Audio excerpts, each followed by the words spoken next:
আগে ঈশ্বর, তারপর সংসার। শ্রী শ্রী ঠাকুরের এক অনন্ত শিক্ষা। আমরা অনেকেই মনে করি সংসারই জীবনের সব।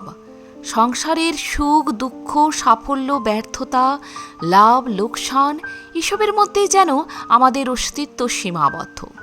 অথচ শ্রীরামকৃষ্ণ এক অসাধারণ সত্য শিখিয়েছিলেন। সংসারে থাকো, কিন্তু মন ঈশ্বরের কাছে রাখো। ঠাকুর কখনো সংসার ত্যাগ করাকেই মুক্তির একমাত্র পথ বলেননি। তিনি বলেছিলেন, সংসারে থাকো, দায়িত্ব পালন করো, পরিবারকে ভালোবাসো, কিন্তু মনে রেখো সব কিছুর কেন্দ্র যেন ঈশ্বর হন। তিনি একটি সুন্দর উপমা দিতেন। নৌকা জলের উপর থাকলে নিরাপদ, কিন্তু জল যদি নৌকার ভিতরে ঢুকে পড়ে তখনই নৌকা ডুবে যায়। ঠিক তেমনি সংসারের মধ্যে থাকা দোষের নয়, কিন্তু সংসার যদি মানুষের হৃদয়কে সম্পূর্ণ গ্রাস করে ফেলে তখনই শুরু হয় অশান্তি, ভয়, আসক্তি ও দুঃখ।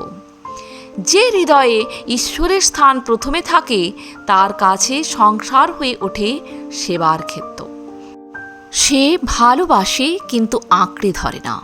সে কর্তব্য পালন করে কিন্তু কর্তব্যের দাস হয়ে যায় না। সে সুখে ভেসে যায় না, আবার দুঃখেও ভেঙে পড়ে না। হয়তো এই কারণেই ঠাকুর বলতেন, এক হাতে ঈশ্বরকে ধরো আর এক হাতে সংসারের কাজ করো।